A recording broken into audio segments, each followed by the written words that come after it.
Muy buenas noches, bienvenidos a una nueva edición de 14 toneladas con Gabriel Solano, Juliana Cabrera y Pablo Giachelo quien les habla. ¿Cómo andamos hoy?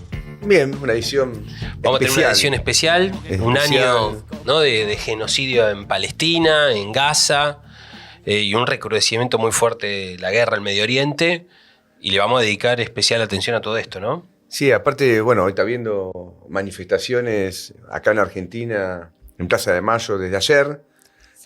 La comunidad palestina está en Plaza de Mayo, nosotros participamos con ellos y seguramente hay marchas en todo el mundo. También marchas, hay que decirlo, a favor del genocidio sionista. Existen con el apoyo de los gobiernos capitalistas del mundo, del imperialismo mundial. Así que es un día de confrontación política. Así que nosotros queremos dar nuestro punto de vista. Sí, muy, muy importante.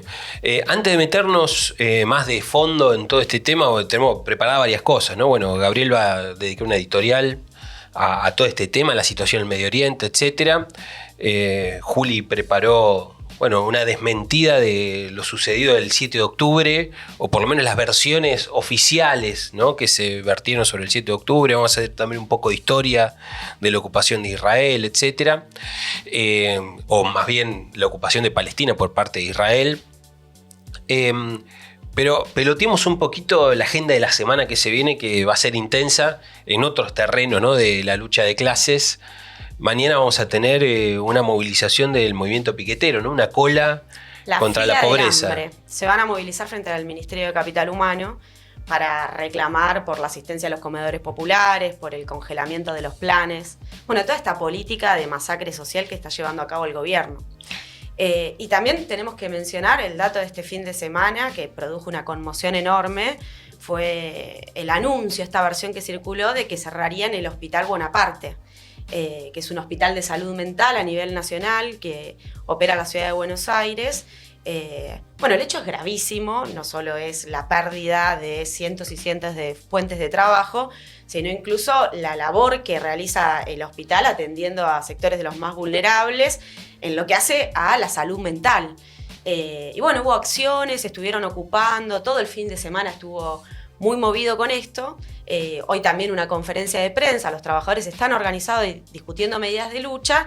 Y bueno, ahora hay una nueva pulseada. Aparentemente el gobierno habría ofrecido una renovación de los contratos, pero solo por 3 meses. Es decir, una salida muy precaria. Así que hay un cuadro de deliberación de los laburantes que han logrado un masivo apoyo popular, de figuras de la cultura, etc. Ahí acá yo hago mío lo de Roberto Gargadera, un constitucionalista de fuste de Argentina. Entonces agarró un tuit y puso: si cierra un hospital, que se vayan. Se tienen que ir. Dice, un gobierno tiene que construir hospitales. Pero que no, por ahí que no construya ninguno, está mal. Pero si cierra uno, se tiene que ir. Claro. Así que se tienen que ir. Y después está lo del miércoles. Sí. Lo de la universidad, ¿no? Con vos que estás metida más ahí en el Parlamento. Y el miércoles va a sesionar la Cámara de Diputados para tratar el veto. Si se aprueba o se rechaza el veto de Milei al financiamiento universitario. Y la situación es de bastante incertidumbre, porque en algún momento, digamos, Milei necesita del PRO como la pieza fundamental para lograr el tercio que le permite bloquearse contra un rechazo al veto. Y si bien hubo declaraciones de Mauricio Macri diciendo que la educación era una bandera del PRO, y hubo algunas legislaturas con participación macrista importante que votaron resoluciones de rechazo al veto, ahora el escenario está abierto. Es decir, Milei está utilizando también la discusión del presupuesto como carta de negociación con los gobernadores, y entonces hay mucha incertidumbre respecto de qué puede ocurrir. Y aparte contemplemos que si se lograra en diputados efectivamente rechazar el veto de Milei, algo que por este momento no está asegurado, luego tiene que ir al Senado y un capítulo más. Pero bueno, va a haber una movilización, nosotros lo hemos dicho siempre, esta lucha se gana en las calles, así que es fundamental. Y aparte porque numerosas facultades están impulsando ruidazos, tomas de facultades, tomas de colegios. Así que desde 14 toneladas impulsamos fuertemente ese movimiento de lucha. Sí, eso es un dato, ¿no? Que varias facultades, la Facultad de Filosofía y Letras, la asamblea votó a propuesta también de los compañeros del UJS, creo que también en Psicología, creo que también empezaba hoy. Bueno, no Nacional de Buenos Aires. Colegio Nacional de Buenos Aires. Y solamente para la agenda, creo que mañana, no creo, estoy seguro, marcha el Hospital Garham. Sí. Que va a una nueva jornada de paro. Una nueva jornada de paro es una cosa también, porque se tiene que ir este gobierno, ¿no? Después de una lucha muy larga, el gobierno le da un bono por única vez de 500.000 pesos, por única vez. Para los trabajadores es completamente insuficiente, no siguen la lucha. Pero fue una conquista también de la claro, movilización. ¿qué hace el gobierno? Echa a los funcionarios que le dieron los 500.000 pesos. Que eran los funcionarios designados por el propio gobierno. Es decir, que vos no podés conseguir ningún aumento bajo este gobierno.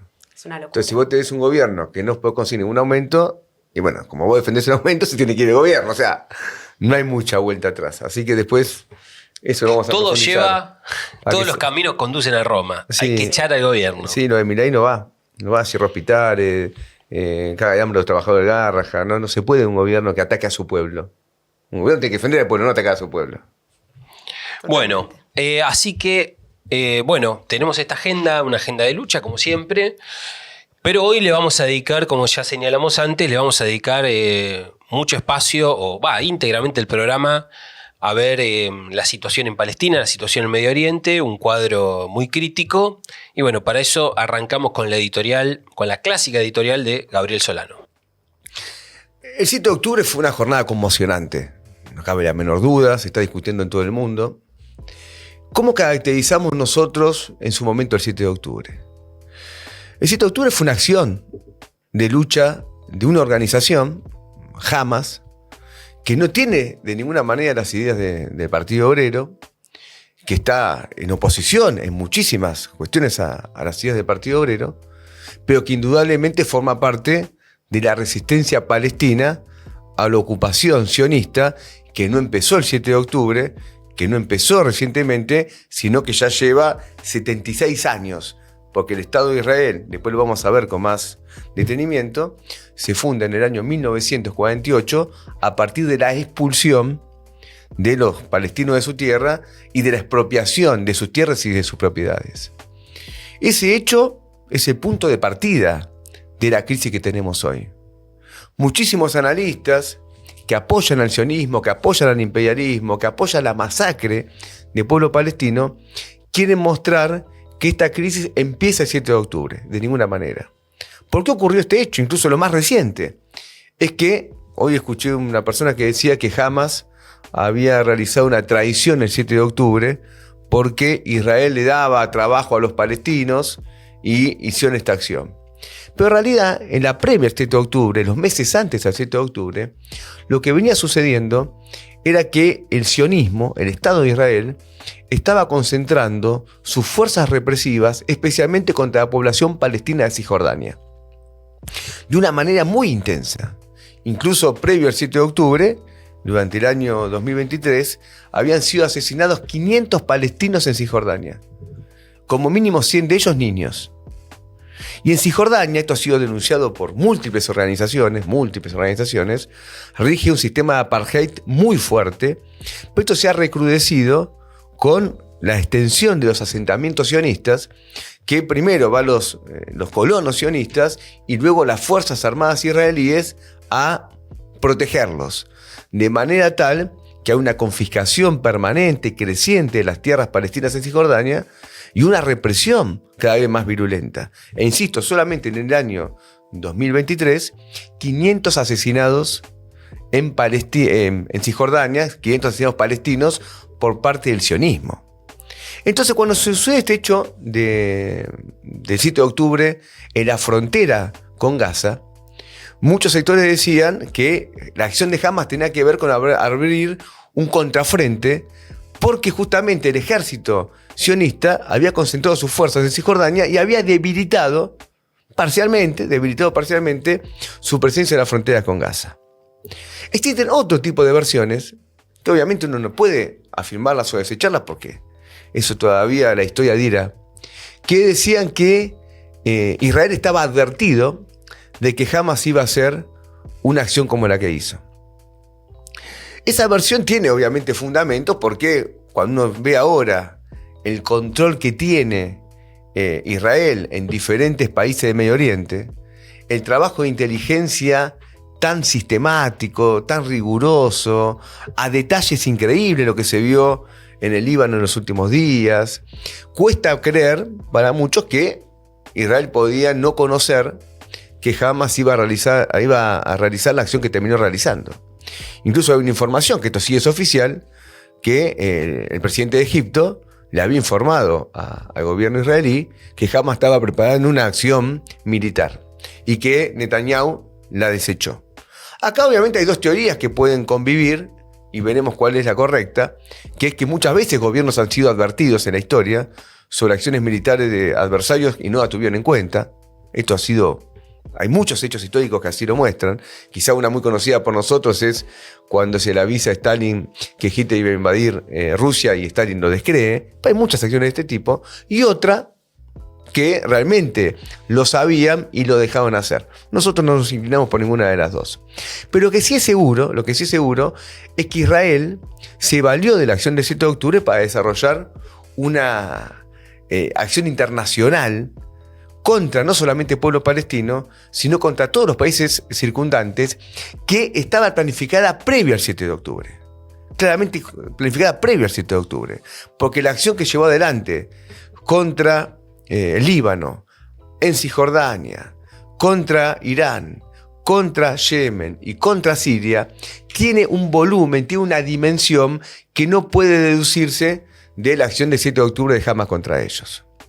La acción de Hamas, si no quiero eludir este tema, ha sido muy controvertida porque en la acción se tomaron rehenes, y esto fue un debate internacional, si es lícito o no que Hamas tome rehenes de la población israelí. Lo que se omite en este tipo de polémica es que Hamas fue a tomar rehenes justamente porque en las cárceles del Estado de Israel había miles y miles de palestinos detenidos sin ninguna causa judicial ni condena, sin ningún juicio justo, detenidos por procedimientos meramente administrativos, y la acción de Hamas de tomar rehenes era justamente para proceder posteriormente a un intercambio de rehenes. Y este hecho nosotros lo consideramos lícito, porque los que se oponen a este tipo de situaciones tienen que justificar por qué en las cárceles sionistas hay miles y miles de palestinos que están detenidos sin ningún tipo de razón, sin juicios justos, sin derecho a defensa, por procedimientos administrativos. Esto lo digo porque para muchos Israel es la única democracia reinante en todo Medio Oriente, pero los procedimientos básicos de una democracia capitalista, que es el derecho a tener un juicio justo, no existe en Israel, al menos para la población palestina. Después Juli va a analizar con más profundidad diferentes versiones que se difundieron y muchas se demostraron falsas, pero sería equivocado hacer de ese tipo de refutación la conclusión de que no hubo acciones barbáricas en la medida militar que llevó adelante Hamas contra la población israelí que estaba en esos kibbutz. Sería un error, indudablemente sería un error, porque es muy probable que hayan existido esas acciones barbáricas. Y forma parte este tipo de acciones barbáricas de los levantamientos habituales de los explotados contra los explotadores, que se levantan con su atraso, con su bronca, con su sed de venganza. Esto ha existido muchísimas veces en la historia. Y es probable que esas acciones barbáricas, en el caso de Hamas, sean incentivadas por las doctrinas reaccionarias que Hamas tiene. Porque como yo decía antes, está muy lejos Hamas de ser una organización socialista, sino que Hamas es una organización de tipo teocrática. Pero ese tipo de organización justamente fue financiada durante un periodo extensísimo por el propio Israel y especialmente por Netanyahu para dividir al pueblo palestino. Entonces, y esto está absolutamente probado. Es decir, que cuando a Israel le convenía financiar a Hamas, y eso lo hizo durante un periodo muy prolongado para ir debilitando a la otra organización histórica que tenía el pueblo palestino, que era la OLP, nadie decía nada. Pero esa creación se le volvió en contra y llevó adelante la acción del 7 de octubre. Para derribar un muro, que es un muro absolutamente vergonzoso, de un bloqueo a la población de Hamas que ya viene del año 2007. Porque una de las mentiras sionistas tradicionales es que, no sé por qué se queja la población de de Gaza, sobre lo que ocurre dentro de la Franja de Gaza, si Israel se retiró en el 2007. Y por lo tanto, Gaza es organizada libremente por su población. Mentira. Lo que tenemos en Gaza es un bloqueo por aire, por tierra y por mar, ejecutado especialmente por el sionismo, con el imperialismo, pero también por Egipto, en la cual la población de Gaza está en una especie de cárcel a cielo abierta, sin los derechos mínimos que se puedan cubrir, los derechos mínimos que se puedan cubrir. Y ese bloqueo, con ese muro vergonzoso, fue derribado, al menos por algunas horas, por la acción militar del 7 de octubre. Ahora, ¿qué es lo que sigue el 7 de octubre? Porque yo afirmo que el despliegue del imperialismo y el despliegue del sionismo posterior al 7 de octubre son planes preexistentes. Son planes preexistentes. Bueno, fundamentalmente porque es evidente que detrás de estas acciones militares del sionismo, de la masacre, porque lo que se está llevando adelante en Gaza es una verdadera masacre, es una limpieza étnica que no empezó, tampoco el 7 de octubre, porque la limpieza étnica del pueblo palestino por el sionismo está documentada incluso por historiadores israelíes de una manera muy clara, irrefutable, pero esto se ha profundizado muchísimo a partir del 7 de octubre porque en la franja de Gaza han sido asesinados como mínimo 41.000 personas, pero 41.000 personas que tienen el certificado de defunción.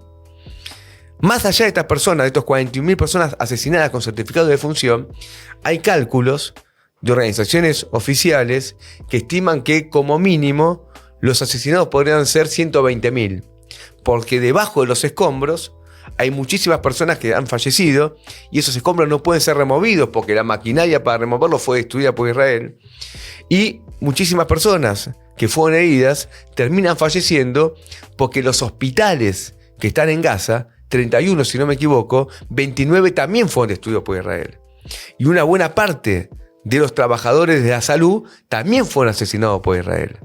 Entonces uno tiene un genocidio directo que todavía no ha concluido, porque de manera permanente y todos los días llegan informaciones de nuevos asesinatos en Gaza. Pero el sionismo no se limita a hacer este genocidio en Gaza. Su intención, indudable, es modificar el régimen político de Medio Oriente. Y para modificar el régimen político de Medio Oriente ha armado un sistema de guerras permanentes que tiene como objetivo final Irán, pero que abarca Siria, pero que abarca Yemen, pero que abarca el Líbano y desde ya Cisjordania, como lo manifesté antes. Hoy la principal acción bélica del sionismo está en el Líbano, contra Hezbollah. Recordemos que Hezbollah es la organización, es un partido político del Líbano, pero que derrotó al sionismo en el año 2006. Y esto fue un hecho realmente que le dio muchísimo prestigio en todos los pueblos árabes, porque los estados árabes tradicionales, en toda su historia, Pablo lo va a tocar, fueron derrotados siempre con Israel. Fue derrotado Egipto, fue derrotado Jordania, fue derrotado Siria. Fueron derrotados porque nunca quisieron ir a una guerra hasta el final. En cambio, Hezbollah sí ganó una guerra en el año 2006. Y ahora, en una acción revanchista, pero con la intención de modificar el régimen político de Medio Oriente, tenemos bombardeos permanentes, ya no sobre Hezbollah, sino sobre Beirut, a la población civil, que en estos días se han cobrado ya más de 2.000 muertos. Pero cuando se va por el Líbano, no va a terminar en el Líbano, sino que indudablemente si la intención es modificar el régimen político de Medio Oriente, la intención es voltear también al gobierno iraní, al gobierno sirio y a Yemen, y entonces instaurar gobiernos proimperialistas en toda la región. Acá hay una conexión directa que me importa mucho poner énfasis entre la guerra sionista imperialista en Medio Oriente con las tendencias más generales a una guerra mundial. Porque en este momento histórico, la guerra en Medio Oriente convive con una guerra en Ucrania. Una guerra en Ucrania que involucra a las principales potencias del mundo, a la OTAN contra Rusia, y eso no se puede dividir, no son compartimentos estancos. Y también tiene que ver con las operaciones militares permanentes que se están desarrollando en el mar de China, donde el imperialismo norteamericano está armando a sus aliados para armar un escenario militar contra China. ¿Y por qué tiene importancia esto? Porque quien conoce la historia de Medio Oriente sabe que el Medio Oriente fue rediseñado en varias oportunidades, siempre en oportunidad de las guerras mundiales. Cuando concluye la Primera Guerra Mundial y el Imperio Otomano se disuelve, Medio Oriente se rediseña en lo que va a ser un pacto secreto entre Inglaterra y Francia. Y ahí se crean muchísimos países que no existían hasta ese momento, y también sale la primera declaración impulsada por el imperialismo inglés para que se forme en Palestina un Estado de Israel, que va a ser luego en 1948. Y con la Segunda Guerra Mundial, que termina en el 44-45, y va a tener como saldo el retroceso del imperialismo inglés de una manera muy clara y la emergencia del imperialismo norteamericano como potencia dominante, se va a dar la creación del Estado de Israel después de la Segunda Guerra Mundial. Las guerras mundiales y el diseño del Medio Oriente fueron siempre puntos que estuvieron muy conectados. Y hoy el diseño del Medio Oriente que quiere el imperialismo tiene que ver justamente con la restauración capitalista en China y en todos los países del este europeo, llevarla hasta el final. Tiene que ver con la colonización de Rusia. Ese es el propósito final que está en juego acá. Por eso son todas mentiras, es importante, es todas mentiras, las lágrimas de cocodrilo que derrama el imperialismo norteamericano cuando le hace reproches a Netanyahu, porque nada de lo que ocurre hoy en Gaza, nada de lo que ocurre hoy en el Líbano, nada de lo que ocurre en Siria, nada de lo que ocurre en Irán, puede llevarse adelante sin el apoyo directo de Estados Unidos. Incluso, el último hecho gravísimo que fue el asesinato del líder de Hezbollah, Nasrallah, fue ordenado directamente por Netanyahu cuando estaba en Estados Unidos en la Asamblea de la ONU. Eso no lo podía desconocer de ninguna manera Estados Unidos. Es decir que en esta cuestión Israel actúa directamente como la fuerza de choque en imperialismo norteamericano y europeo de la región. Entonces, no estamos acá hablando solamente de un gobierno reaccionario en Israel, no. Estamos hablando de un Estado, por eso somos antisionistas, que nada tiene que ver con ser antisemita, nada tiene que ver con ser antisemita. Eso es un armado ideológico del sionismo para perseguir a sus opositores. Somos antisionistas porque el Estado de Israel como tal es una creación del imperialismo para la colonización de Medio Oriente. Y en un momento de decadencia capitalista, y en un momento donde recrudecen las tendencias a la guerra mundial, el Estado de Israel, que es el instrumento del imperialismo, también tiene que recrudecer sus tendencias belicistas. Por eso estas masacres se llevan adelante de una manera tan bestial. Concluyo con lo siguiente: el gobierno argentino. Tenemos un gobierno argentino, el de Javier Milei, que ha decidido de una manera absolutamente, hasta el final, sin ningún tipo de vacilaciones, presentar a Argentina en este terreno bélico apoyando la masacre sionista. Y en Argentina tenemos la necesidad de luchar contra este gobierno, porque es un gobierno que, del mismo modo que ataca brutalmente al pueblo argentino, compromete a nuestro país en los crímenes del imperialismo contra los pueblos del mundo.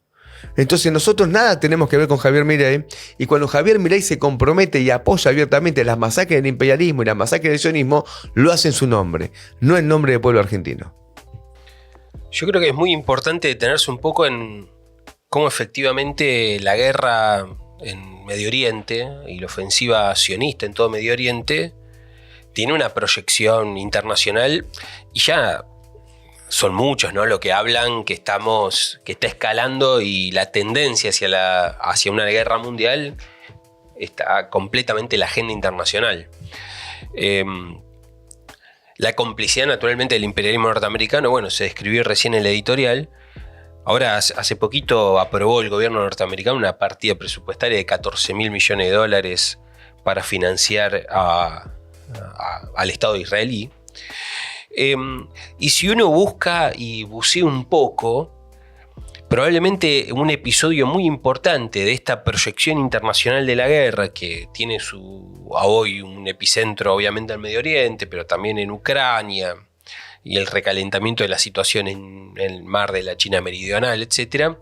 Un precedente importante fue la guerra civil en Siria, que se desata como consecuencia de la primavera árabe, donde fue una guerra, lo que se llaman las guerras proxy, o por procuración, donde uno ve ahí cómo intervinieron todos los actores, porque detrás de Bashar al-Assad estaba alineado el gobierno de Putin, detrás de la llamada resistencia siria, que inicialmente comenzó como una resistencia y un choque contra el gobierno de Bashar al-Assad, pero fue inficionada o acicateada por el imperialismo norteamericano.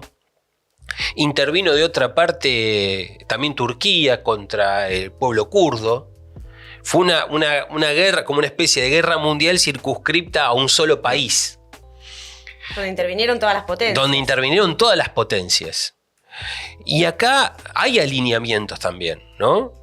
Que incluso plantean la posibilidad de que se produzca una escisión de la OTAN. Porque si uno ve, Por ejemplo, Turquía, el gobierno de Erdogan, condenó el asesinato de Nasrallah, condena al Estado de Israel por el genocidio en Gaza. No es que Erdogan sea ningún tipo progresista, nada por el estilo, pero Turquía, que es integrante de la OTAN, en este punto tiene un punto de confrontación con la OTAN. Y obviamente también Rusia y China también están en un alineamiento junto con el eje de la resistencia, llamémosle el Medio Oriente. Es decir, que también distintas potencias ponen se alinean, ¿no?, en el terreno de Medio Oriente, y por lo tanto esto tiene una proyección internacional. El tema de la primavera árabe, aunque no es el tema del todo, es interesante ver cómo el imperialismo y el sionismo intervinieron para tratar de que tenga un final. Todavía no tuvo un final, el final nunca se sabe cuál es, pero por lo menos una deriva reaccionaria. Claro. Apoyando los gobiernos, porque uno decía, bueno, si quieres son la democracia de Medio Oriente, tenés que apoyar a sectores progresistas que quieren voltear los regímenes más reaccionarios. Y terminaban pactando para que asuma, por ejemplo, en el caso de Egipto, un gobierno reaccionario. Claro. Es decir, la deriva de la primavera, que todavía no terminó, porque fue un hecho muy vinculado a la crisis mundial, empieza por la miseria, de los pueblos, la falta incluso hasta de poder comer. Así empieza, ¿no? Empieza con caída de gobiernos que muchos habían iniciado como gobiernos tipo nacionalistas, pero luego se derivaron en gobiernos proimperialistas.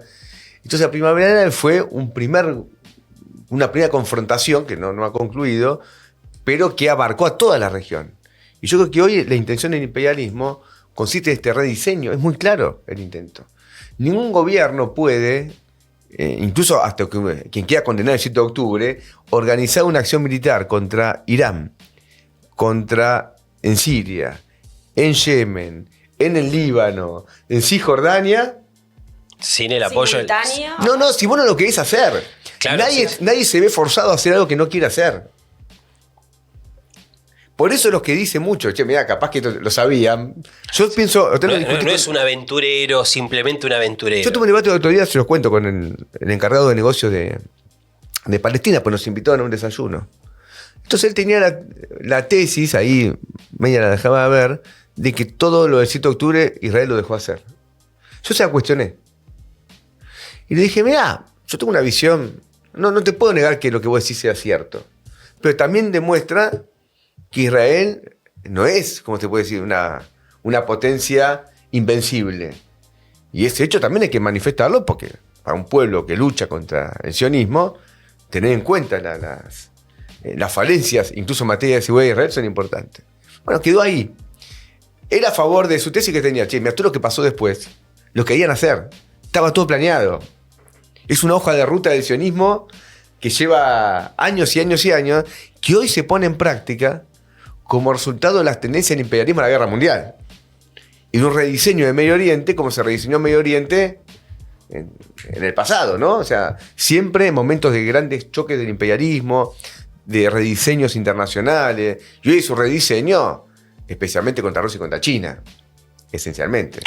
Una cuestión antes de meternos en que Juli dé algunas informaciones, ¿no?, sobre lo del 7 de octubre y que se desmitifiquen algunas de las versiones que han corrido mucho.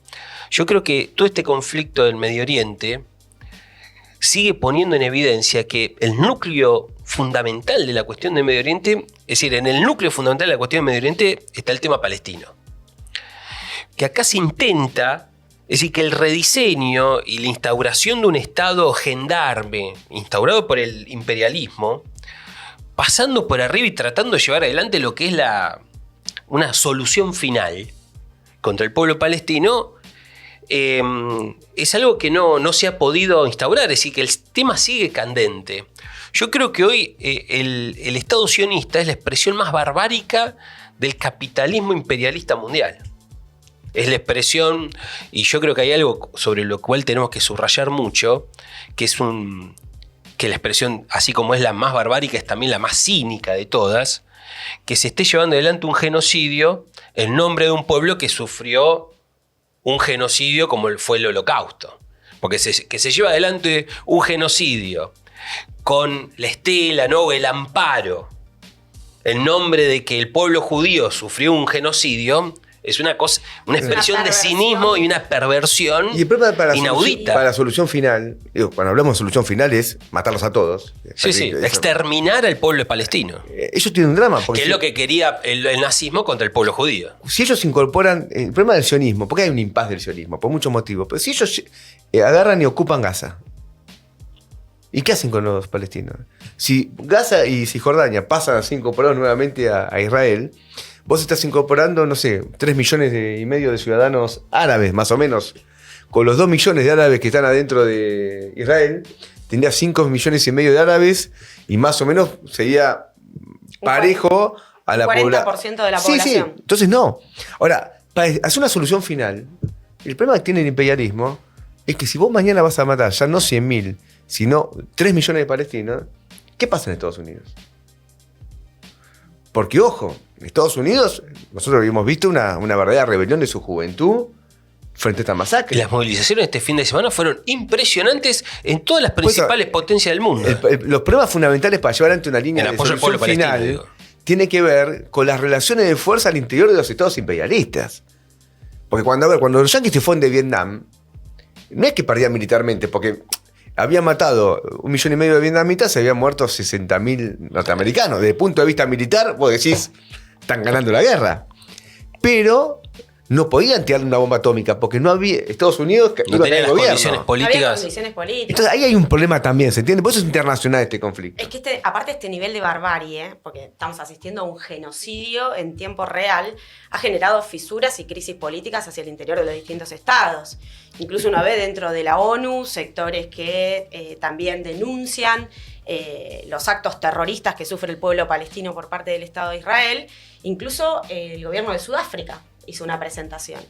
Y acá a mí me interesa, recién mencionaban la envergadura de las movilizaciones que están teniendo lugar en distintas partes del mundo. Bueno, lo de Estados Unidos en su momento lo analizamos, hubo ocupaciones de facultades, etc.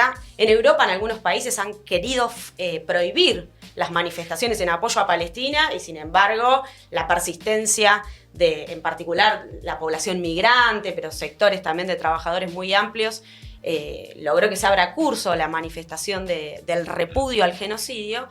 Y acá en Argentina el contraste es muy llamativo, porque no solamente tenemos el gobierno de Javier Milei, que quiere llevar hasta el paroxismo el alineamiento argentino con el imperialismo yanqui y ahora con todo este curso de acción terrorista por parte del Estado de Israel, particularmente, sino que el papel de la oposición.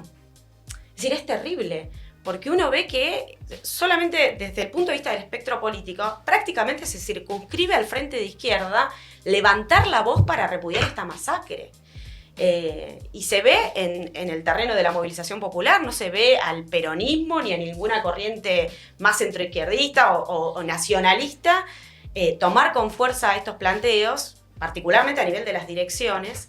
Y por ejemplo, la semana pasada hubo un hecho que es ilustrativo de esto en la Cámara de Diputados, porque hay una diputada del PRO, Ashmechet, un nombre que me cuesta pronunciar, que es una agente del sionismo indiscutida en nuestro país, que le dedicó una parte de su intervención por boleta única a reivindicar a Israel. Entonces, cuando le tocó el turno a Vanina, bueno, en realidad le tocaba hablar a Nicolás del Caño antes que a nosotros, entonces se le explica el apoyo al pueblo palestino, y esta Ashmechet empieza a gritar como una loca. Vanina le contesta, Israel sí se lo puede defender, que son unos genocidas. Bueno, y Ashmechet pide una cuestión de privilegio exclusivamente contra Vanina Biasi, y hay toda una campaña de ofensiva. Ahora circulan que la querrían sancionar. Ustedes se imaginan que la Cámara de Diputados, que no hizo absolutamente nada frente a 6 diputados libertarios que visitaron genocidas, querer sancionar a una diputada por su apoyo a Palestina, pero las únicas voces.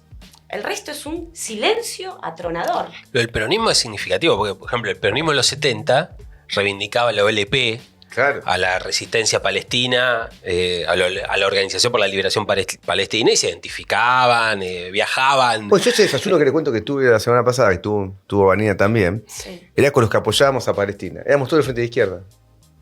Claro. ¿Sí? No había ni un peronista. Lo del peronismo es una vergüenza. Bueno, Guado de Pedro, que vendría a ser izquierda, claro, cuando ensayó una campaña electoral presidencial que después se frustró, la largó yendo a Israel. Su primera visita internacional fue Israel. Eso son gestos. Son gestos políticos de mucha importancia. Mucha importancia, ¿entendés? Bueno, ni que hablar, Massa en la campaña electoral, el contrapunto con Milei, lo de Massa era por derecha, diciendo que si él era electo presidente, iba a incorporar a Hamas dentro de las listas de organizaciones terroristas, un acto que solo persigue el objetivo de criminalizar las movilizaciones en apoyo al pueblo palestino, finalmente. Sí, y dar una señal fuerte al imperialismo, ¿no? De alineamiento. Bueno, tenemos que ir a esto, que se nos va a ir a... Ya digo esto, pero no quiero dejar de mencionar, a Vanina Biasi le abrieron una causa. El fiscal Stornelli, a pedido de la DAIA, por tuitear en apoyo al pueblo palestino. Entonces la acusan de ser una antisemita, etcétera. Está citada indagatoria el 15, ¿no? El 15 de octubre. Bueno, es un tema muy sensible. Ahora vamos a desarmar un poco de este antisemitismo y denuncia del Estado de Israel. Pero bueno, la cosa está escalando, digamos. Y acá en la medida en que la mayoría de la oposición también es cómplice del Estado de Israel, la DAIA se envalentona y prosperan... ¿Quién pone un bozal? Delirios de este tipo. Sí, un bozal. Porque aparte es el delito de la opinión. Pero bueno. A una diputada. A una diputada. En el Congreso. Sí, que se supone que tiene fueros aparte. Vamos uno de los aspectos que queríamos destacar en este programa especial de hoy era dedicarle un ratito a desarmar todo lo que fueron las fake news en torno a lo que ocurrió el 7 de octubre.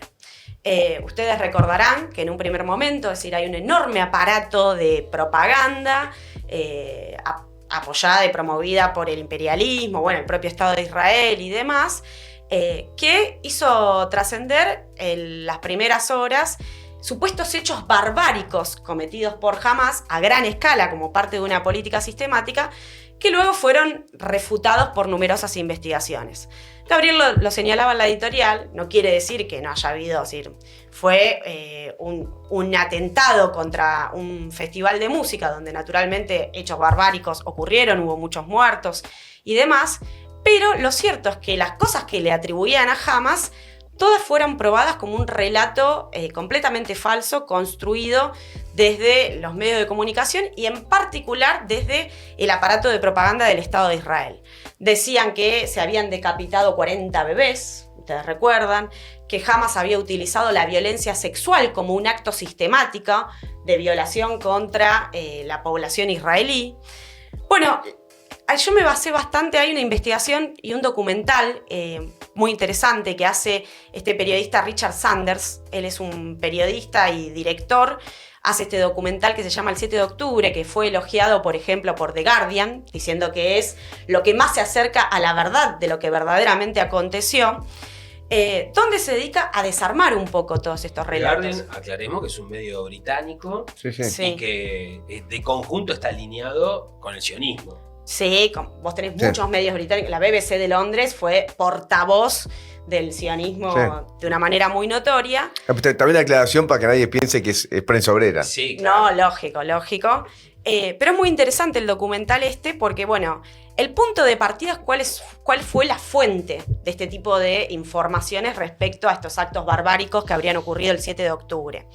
Y ahí nos encontramos con que la fuente fueron los equipos socorristas israelíes, que son los responsables de los primeros auxilios y los responsables también de la recogida de cadáveres, que es importante señalar que no son ni profesionales ni especialistas en la materia, sino particularmente organizaciones fundamentalistas, como por ejemplo SACA, que es una organización de voluntarios ultraortodoxos, que son los que empezaron a difundir este tipo de noticias, como la de los bebés decapitados y los actos de violaciones en masa. Como punto ilustrativo del carácter completamente arbitrario y falso de esta información, está Jocelyn Landau, que fue uno de los principales portavoces de un socorrista de SACA, que en una entrevista con Richard Sanders, o sea, él tenía el recurso que muchos periodistas de la BBC de Londres y otros medios acólitos del sionismo reproducían como verdades, en las que te mostraba por la pantalla del celular, decía, esto es demasiado fuerte para mostrarlo al público y a la audiencia, pero le voy a mostrar a usted, mire esta imagen de los bebés decapitados. Y se la muestra a Sanders, y Sanders en vivo le dice, pero acá no hay ningún bebé decapitado. Y era apenas un trozo de carne incinerado que, dice Sanders, bueno, eventualmente podría ser un pedazo de un cadáver humano, pero de ninguna manera eso era un bebé. Lo que había sido presentado como un bebé arrancado del útero de su madre, con completa bestialidad. Bueno, no hay absolutamente ninguna evidencia ni prueba respecto de la mutilación y decapacitación, no sé si se dice así, pero decapitación masiva de bebés, si bien es cierto que naturalmente en el marco de los hechos ocurridos y del atentado hubo niños que perdieron su vida, eso está documentado, hay un registro, son 36 niños, son 2 bebés. Se conoce incluso cómo fue que fallecieron. Uno fue en el marco en que una familia se quería refugiar en el kibutz en Berí y tenían un bebé de 8 meses y los combatientes de Hamas disparan para poder ingresar y el objetivo era poder capturarlos como rehenes. Ahí fallece un bebé de 8 meses. Luego una mujer embarazada que sufrió mientras iba en su coche durante una embestida de los combatientes de Hamas, fue herida, le hicieron una cesárea para tratar de rescatar al bebé y lamentablemente no se pudo. Es decir, no es que no hubo víctimas fatales de este tipo, pero eso nada tiene que ver con una política sistemática de decapitación de bebés como parte del jolgorio de los combatientes de Hamas. Entonces, este punto es importante porque ustedes piensen que esta gente del SACA y estas organizaciones fundamentalistas fueron felicitadas por Netanyahu precisamente por el favor que le brindaron a ganarse a la opinión pública en Estados Unidos, en los medios europeos, etcétera, a favor de que era necesaria una respuesta del estilo de la que hemos visto y desarrollaba Gabriel la editorial, que es prácticamente una limpieza étnica y un genocidio. Acá el propio Joe Biden salió a decir que había visto los bebés decapitados. Es decir, él manifestó que en sus largos años de trayectoria y carrera política nunca había visto algo parecido. El delincuente de Joe Biden salió a decir que vio imágenes de una mujer y una niña prendidas a fuegos con querosén y no hay absolutamente ninguna evidencia de eso. El otro aspecto fue este de la violencia sexual como un instrumento sistemático y deliberadamente implementado por las fuerzas combatientes de Hamas. Desde ya que nosotros no podemos comprometernos en afirmar que no haya habido ningún hecho de este tipo, de violación, de abusos, que sabemos que lamentablemente son un arma de guerra muy comúnmente extendido y en particular por parte de los estados imperialistas, y hay mucho de eso en la historia de la ocupación de Palestina, de Gaza y demás por parte de las fuerzas militares israelíes. Ahora, en concreto, acá se basan en una investigación que supuestamente publicó el New York Times, que luego tuvo que salir a retractarse.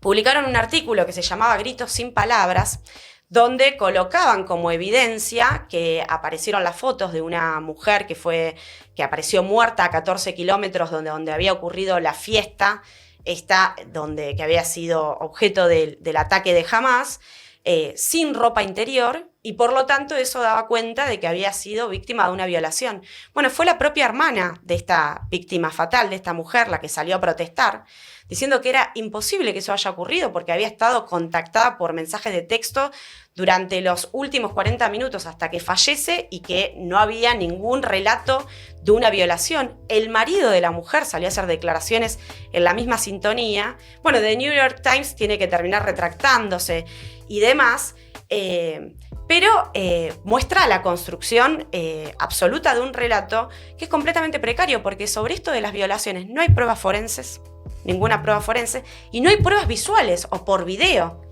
Es decir, que forma parte de estas fake news que deliberadamente el equipo de portavoces de Israel hizo rodar por el mundo. Bueno, de la mano de ello, por ejemplo, en un momento aparece un oficial del ejército de Israel diciendo que sacó 8 bebés muertos de una casa, ahí donde están los asentamientos de la población judía, algo que fue desmentido a posteriori por la propia población del lugar, y se constató que hacia el interior de esa casa no había absolutamente ni un solo bebé. Digo, para dar cuenta de la enorme construcción de relatos de este tipo. Y el otro aspecto importante, ustedes saben que es muy difícil precisar qué cantidad de muertos o víctimas fatales hubo el 7 de octubre, precisamente porque los informes son confusos, porque las fuentes son estos propios sectores del Estado de Israel, pero al mismo tiempo circuló después que el propio Estado de Israel habría habilitado que se utilice la doctrina Aníbal, que es una doctrina es una instrucción, una orden a las fuerzas militares israelíes que los habilita o establece, mejor dicho, que antes que permitir la captura de rehenes tienen que ser asesinados. Y sobre esto hay fundadas pruebas, porque en muchos de los ataques y los atentados a los sectores de la población aledaña que ocurrieron ese mismo 7 de octubre, está comprobado que fueron atacados con munición pesada. Y ustedes saben que Hamás tiene municiones ligeras y no cuenta con ese armamento. Aparecen los helicópteros, estos Apaches que bombardean desde el cielo, que esos son potestad del ejército y las fuerzas militares israelíes, o acción de los tanques. Y de eso hay numerosas pruebas sobre distintos incidentes en los que hay muchísimos fallecidos de la población judía, que todo da cuenta de que en realidad fue un accionar del propio ejército israelí, y esto es parte de lo que le quieren impugnar a Hamás. También muchos rehenes que no sobrevivieron, es decir, estaban siendo trasladados por las fuerzas de Hamás y al llegar al límite con la Franja de Gaza fueron bombardeados y resultaron asesinados así una incontable cantidad de personas. Incluso hay quienes sostienen que una parte de la población que fallece en esta fiesta que se estaba haciendo el 7 de octubre habría sido víctima del accionar de los helicópteros Apache.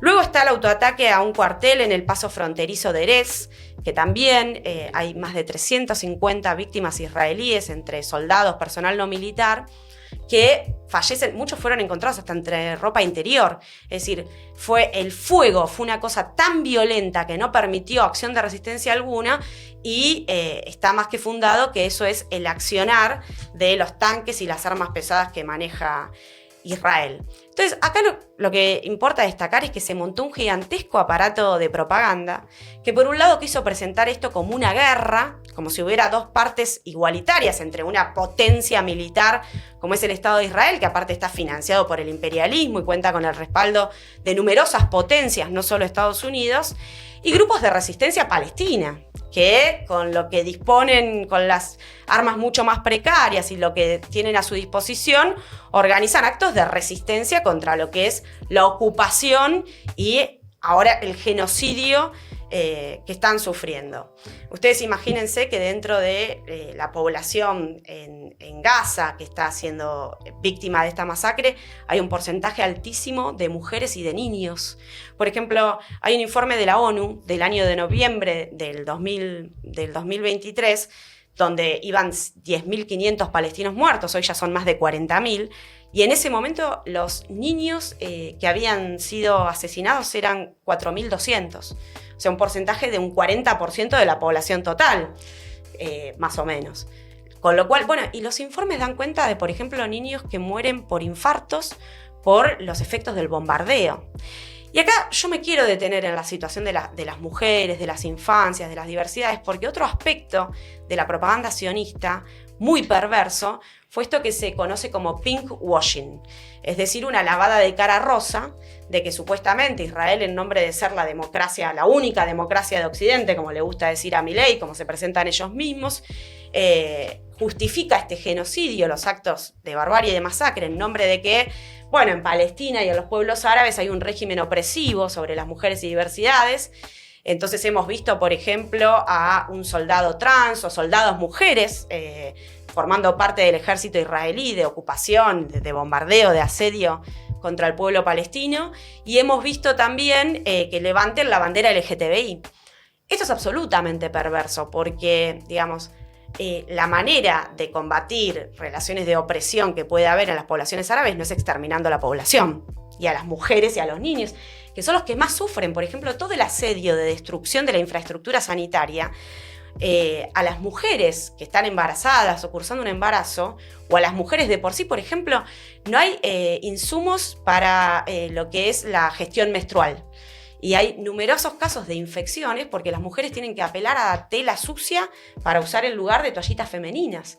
Eso causa enfermedades. No hay condiciones, los partos se producen entre escombros o en condiciones sumamente precarias en los centros de refugiados. Es decir, la violencia sobre las mujeres es particularmente cruda en este atropello y este genocidio que está sufriendo el pueblo palestino. Y luego hay que decir que es una completa falsedad decir que Israel es abanderado de los derechos de las mujeres y de las diversidades. Miren, en Israel no existe el matrimonio civil. Es decir, la única forma de casarte de manera oficial es a través de un rabino. Y aparte vos tenés que corroborar que profesás la fe judía y hacer toda una conversión para poder hacerlo. Ni que hablar que no hay matrimonio igualitario. Entonces es todo un relato construido para justificar la barbarie, el genocidio y una verdadera limpieza étnica que están llevando a cabo sobre el pueblo palestino. Hay que señalar una cosa más de la acción del 7 de octubre, que no fue solo el Hamas, sino que fue una acción de la resistencia palestina, que es una especie de frente único de las organizaciones palestinas, entre las cuales está el Hamas, la Yihad Islámica, el Frente Popular para la Liberación Palestina, que es una organización que se reivindica marxista-leninista. Es decir, que fue todo el arco de la resistencia palestina quien llevó adelante esa acción. Naturalmente Hamas con una preponderancia y protagonismo, porque es la organización que fue votada en su momento por la población palestina de la Franja de Gaza en 2007.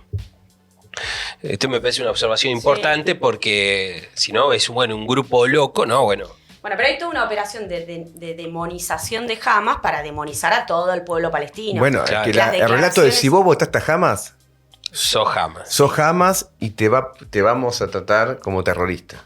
Total. Este es el discurso. Y aparte como una subespecie humana. Hemos visto a numerosos funcionarios salir a decir que están luchando contra animales, que son ratas, que hay que aplastarlos. Fue terrible toda esa campaña.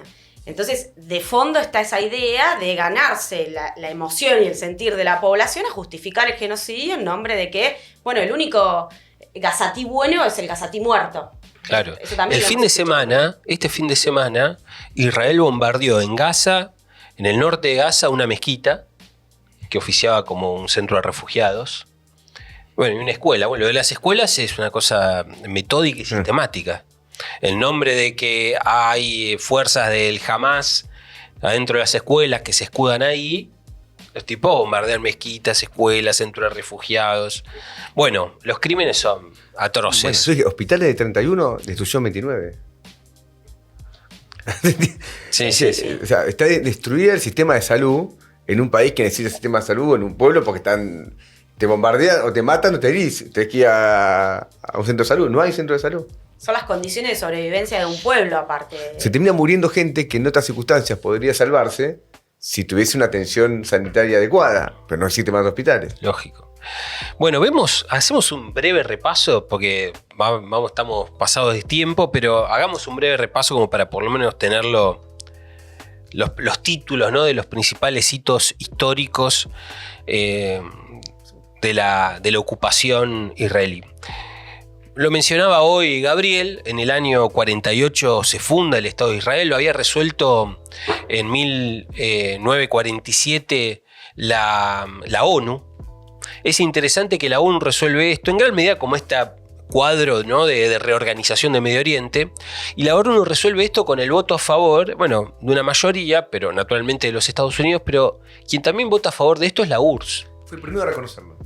La Unión Soviética en una política de traición, ¿no?, a la causa del pueblo palestino, que siempre fue un pueblo oprimido por el Imperio Otomano, por el imperialismo inglés, por el imperialismo francés.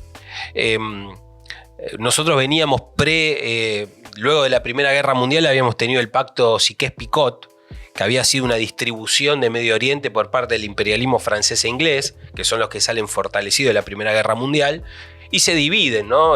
Vale para Medio Oriente, incluso para algunos países de África también. Y Siria se lo queda a Francia. Claro, se distribuyen así, vos quedate con esta parte, yo me quedo con esto. Se hace una repartija entre las potencias imperialistas vencedoras de la Primera Guerra Mundial y queda establecido, ¿no?, el mapa de Medio Oriente en función de eso, y con la Segunda Guerra Mundial empieza un rediseño, se va el imperialismo inglés y demás, y se le otorga al pueblo judío, o el nombre, ¿no?, de garantizarle al pueblo judío su propio territorio, el espacio de Palestina. Ahí es que se produce lo que ellos llaman la Guerra de Independencia y el Nakba, ¿no? El Nakba, que es la catástrofe, ¿no?, es la traducción, donde son 700.000 palestinos son despojados de sus tierras y son removidos, y el 78% del territorio palestino es expropiado por Israel y por el Estado de Israel. como señaló Gabriel también, en todos los numerosos conflictos, vamos a ir a los principales hitos, los estados árabes fueron derrotados, ¿no? en los numerosos conflictos bélicos que hubo con el Estado sionista. Un importante fue en 1956 cuando se nacionaliza el Canal de Suez por parte del gobierno de Nasser, un gobierno nacionalista, de contenido capitalista, en Egipto, que nacionaliza el Canal de Suez, una medida nacionalista muy importante porque el Canal de Suez es lo que une a través del Mar Rojo con el Mar Mediterráneo, que evita que Claro, que haya que dar toda la vuelta por abajo de África. Y se trata de una medida nacionalista muy importante. Y a partir de eso, al mismo tiempo, cierra el estrecho de Tirán, en un acto de solidaridad con el pueblo palestino, el estrecho de Tirán, que le impide a Israel el acceso al Mar Rojo. Y eso es lo que lleva a que Israel ocupe la península del Sinaí. Y finalmente, frente a la intervención de Estados Unidos, de la URSS, quienes se va Israel de la península del Sinaí, que es un territorio muy importante que pertenece hoy a Egipto, se va Israel de la península del Sinaí, queda ocupada la península del Sinaí por las fuerzas de la ONU y se le habilita el estrecho de Tirán a Israel, ¿no? como una mediación que establece la ONU, donde Egipto se queda sin su península, la península de Sinaí. Esto es importante, luego vamos a ver por qué. Se produce en 1967 la Guerra de los 6 días, en la cual Israel ocupa el Sinaí, que estaba con la ocupación de las fuerzas de la ONU, ocupa el Sinaí, ocupa Gaza, ocupa Cisjordania, ocupa Jerusalén del Este y ocupa los Altos del Golán, que militarmente ocupan un lugar, tienen en Siria, tiene un lugar muy importante, sería el sur de Siria, hoy el norte de Israel. Importancia militar. Una importancia militar, exacto, porque son, altos, como lo indica su nombre, los Altos del Golán, y permiten una visualización de todo el terreno, etc. Como consecuencia de esta ocupación, de la ocupación del Sinaí, y como consecuencia de la ocupación de los Altos de Golán, queda un conflicto latente, y en 1973 se produce la guerra de Yom Kippur, donde hay una iniciativa de Siria y de Egipto que toman por sorpresa a Israel, y Israel, con el apoyo de los Estados Unidos, logra repeler el ataque, pero queda planteada toda una negociación, y para 1978 Israel le cede la península del Sinaí a Egipto, a cambio de que Egipto reconozca al Estado de Israel. Esto es importante porque acá se produce una traición de un Estado árabe, un Estado muy importante árabe como es Egipto, a la causa palestina, el reconocimiento. Que tiene límites con Gaza, claro. Recordemos que todo el conflicto, ¿cuál era? Que los gazatíes, en el conflicto actual, que los gazatíes no podían pasar a Egipto por la frontera que tiene Gaza, que ahora no recuerdo cómo se llama, con Egipto, ¿no? Hacia el sur de Gaza. En ese mismo año, Israel ocupa el Líbano, porque la OLP, la Organización para la Liberación Palestina, estaba refugiada en el Líbano en el marco de la persecución muy aguda que existía, obviamente, en la propia Palestina, y la OLP tenía como base de organización, etcétera, el sur del Líbano, y en ese momento es que es ocupado el Líbano, que recién va a ser desocupado por Israel en el año 2000. Y luego vamos a tener conflictos muy importantes, que va a ser la primera intifada, en 1987 a 1993, la intifada, que es la rebelión del pueblo palestino contra la opresión sionista, contra la guerra de piedras. Claro, la guerra de piedras. Un levantamiento popular, huelgas generales. Piedras contra F-16. Sí, contra uno de los principales ejércitos imperialistas, como es el ejército de Israel. Un gran levantamiento que va a ser lo que va a dar lugar a los acuerdos de Oslo en 1993, que los acuerdos de Oslo es este acuerdo que firma la OLP con el Estado de Israel y el concurso del imperialismo para la creación de 2 estados, que va a ser una política que va a fracasar. claramente la política de los estados, importa señalarlo, es una perspectiva que muerta, en el sentido de que es incompatible la existencia del Estado de Israel con la supervivencia, como lo está demostrando esta guerra, con la supervivencia y la liberación del pueblo palestino y el reconocimiento de sus derechos.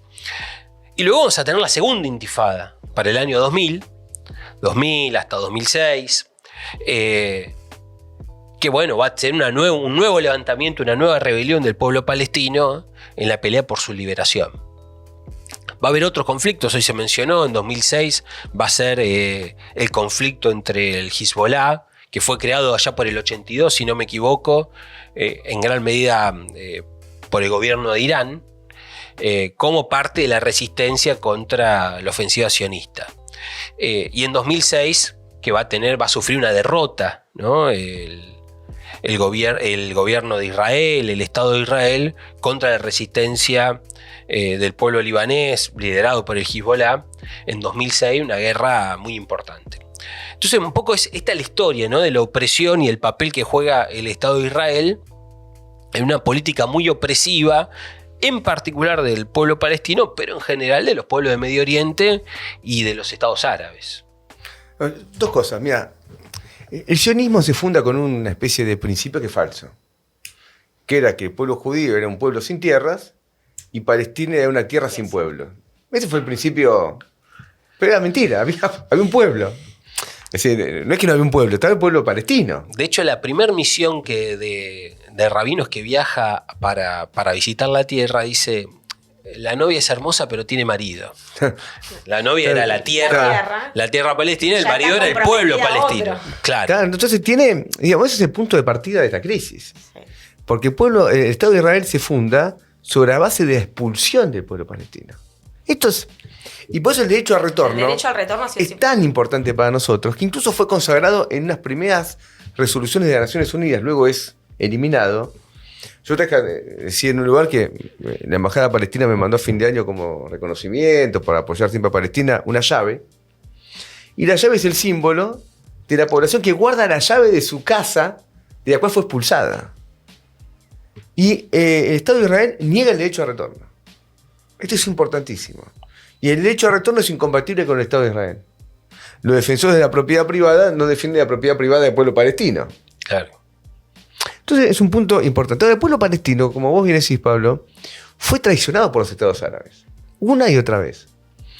Estas guerras que perdió, la guerra de los 6 días, hay guerras que la perdieron de manera increíble. A Egipto le destruye la flota aérea en tierra. En tierra. Es decir, no hubo nunca una voluntad de lucha. Y no solamente fue eso, sino la represión del pueblo palestino. Hay un estado que es Jordania. ¿Por qué están los palestinos en Líbano? Porque estaban mayormente en Jordania. El campamento de Arafat, día histórico de LP, estaba en Jordania. Y fue el Septiembre Negro, acá tengo Iván atrás de Septiembre Negro, conocido cuando el rey de Jordania ordena una masacre del pueblo palestino. Y se tiene que ir al Líbano. Como resultado de la persecución de un Estado supuestamente amigo. Entonces, la OLP primero y luego el Hamas se van a conformar cuando el pueblo palestino saca la conclusión de que ya no puede depender de los Estados árabes. Porque originalmente, ¿qué decía el pueblo? Bueno, nos va a defender Egipto, nos va a defender Irán, nos va a defender Siria, nos va a defender Jordania. ¡Minga! Cuando se dan cuenta que no lo va a defender nadie, forman su organización. Esto es una conclusión importante. Y la OLP originalmente tiene un programa mucho más progresivo que el de Hamas. Muchísimo. Por eso Hamas es financiado por el sionismo. Para dividir la resistencia palestina. Con planteamientos reaccionarios en términos de derechos civiles, de todo tipo. Entonces esto está todo documentado. Hay bibliografía, pero para tirar para arriba al respecto. Entonces, todas las hipocresías que hay ahora de la única democracia en Occidente, aparte, estás en Oriente, ¿por qué es la única democracia? El sentido colonizador. Sí. Cuando te dice la única democracia occidental en Oriente. Bueno, pero escuchame. Aparte es una democracia racista. Racista. Porque se funda sobre una idea supremacista por parte supuesto. de los judíos, donde testimonio de eso son la enorme cantidad de leyes que constituyen a la población árabe dentro de Israel como ciudadanos de segunda. Hay 2 millones de árabes dentro de Israel. Sí. 2 millones. Porque fueron expulsados 800.000 cuando fue el NABCA. 800.000, que luego se fueron reproduciendo como todos los países. Argentina, ¿cuánto tenía en 1940? Digamos? Hoy hay 6 millones de palestinos. Entonces, nosotros tenemos que esa lucha es la lucha clave. Por esto, el otro día leí un texto de Ian Papé, que es un historiador quizás de los más prestigiosos, diciendo que esto de los 2 estados no va más. Aparte, la colonización de Cisjordania es tan fuerte, pero tan fuerte, que Israel mismo... Sí, probablemente ahí se actúen lo más parecido al fascismo. Es Cisjordania. Es el papel que juegan los colonos israelíes en Cisjordania. Al fascismo en el sentido clásico del término, ¿no? Es decir, bandas armadas asesinando gente. Es una colonización de tipo militar. Pero con una diferencia. En Alemania, el fascismo original tenía más choque con las fuerzas represivas del Estado. A mí me gustó mucho el tema, lo he estudiado varias veces. Incluso Hitler le costó hacerse del ejército, una vez siendo canciller. En cambio acá no. Acá... No, las armas se las da el Estado. Se da el Estado y aparte vos tenés un grupo de colonos y viene el grupo militar a defender a los colonos. Esto está dividido en áreas. Es más o menos como Sudáfrica, claro, en la etapa de apartheid más claro. Está dividido en áreas. Un día me invitaron a ver la película de la selección palestina, que unos compañeros, amigos, la fui a ver. Y es interesante porque un hecho cotidiano, como una selección de fútbol, no podía jugar nunca. Che, ¿y el 4 no vino? No, está preso. Y el 2 no, cerró la frontera. O sea, no se podía juntar un equipo de fútbol de Palestina porque, aparte entre Gaza y Cisjordania, no tiene fronteras comunes. Claro. No tiene control del agua. Y nunca hay un Estado, una autoridad nacional. Un concepto distinto de un Estado. No tiene fuerzas de seguridad propias hacia afuera, pero sí hacia adentro. Se ve en el mapa. Cuando uno ve el mapa, está Israel y la línea divisoria entre Gaza y Cisjordania con respecto a Israel es una línea punteada. No es una línea entera. Es decir, ya desde el punto de vista del mapa político, ya está marcada la carencia de un Estado real. Incluso la propuesta original del sector de la OLP que firma el acuerdo era que la capital iba a ser en Jerusalén Oriental, que originalmente había quedado a resguardo de la ONU, claro, y después fue ocupada. Es decir, porque en el proyecto original... Claro, Jerusalén no era. No era, o sea, quedaba dividida para el futuro Estado árabe que tenía que formarse y que nunca se formó. Y fue ocupada. Y todo lo que ha hecho digamos, Israel en ese punto fue también colonizar Jerusalén Oriental y llenarla de provocaciones permanentes, en las mezquitas. Bueno, no tenemos tiempo para describir todo ese tipo de situaciones. Entonces el problema del sionismo como una punta de lanza del imperialismo, con sus ideologías más reaccionarias, el fascismo, el racismo, es lo que tenemos hoy. Y yo pienso que en el mundo, digo, pues en Argentina hay una presión muy fuerte del sionismo. En el mundo la visión es otra que tenemos de acá. Por eso uno ve a los sionistas muy preocupados por cómo está decayendo la imagen de Israel en el mundo. A nivel mundial. Sí, y la encubren con el crecimiento del antisemitismo. Claro. Tratan de enmascararla con ese planteo. Bueno, se nos ha ido el tiempo. No vamos a hacer demasiado de los premios, pero está claro que las 14 toneladas se la da a Netanyahu, ¿no? Sí. Todas en masa. Y algunas más también, reivindicando a tanta gente la y dormir a la noche, ¿no? Porque tipo, lo de Gaza es una cosa... Es de loco. Sí, ustedes saquen la cuenta nada más. 100.000 muertos, lo que están diciendo todo como mínimo. Y esto continúa. Continúa. Sí, ya solo en el Líbano... El 5% de la población... O sea, se estipula que entre el 5% y el 20% de la población gazatí fue exterminada. Miremos los números. Y solo en lo del Líbano ya es una locura. Ya en el Líbano hay más de 1.000 muertos. Y 1 millón de desplazados solo en el Líbano. Están bombardeando Beirut. La masacre del sionismo es una cosa terrible. Pero bueno, tenemos que parar. Tengo que parar. Bueno, creo que si les sirvió este programa, es un programa polémico. Divúlguenlo. Es un motivo de lucha política en Argentina. No creo que otras fuerzas políticas digan las cosas con tanta claridad. A favor, incluso los que están a favor del pueblo palestino lo buscan disimular. Eso es lamentable. No quiero decir.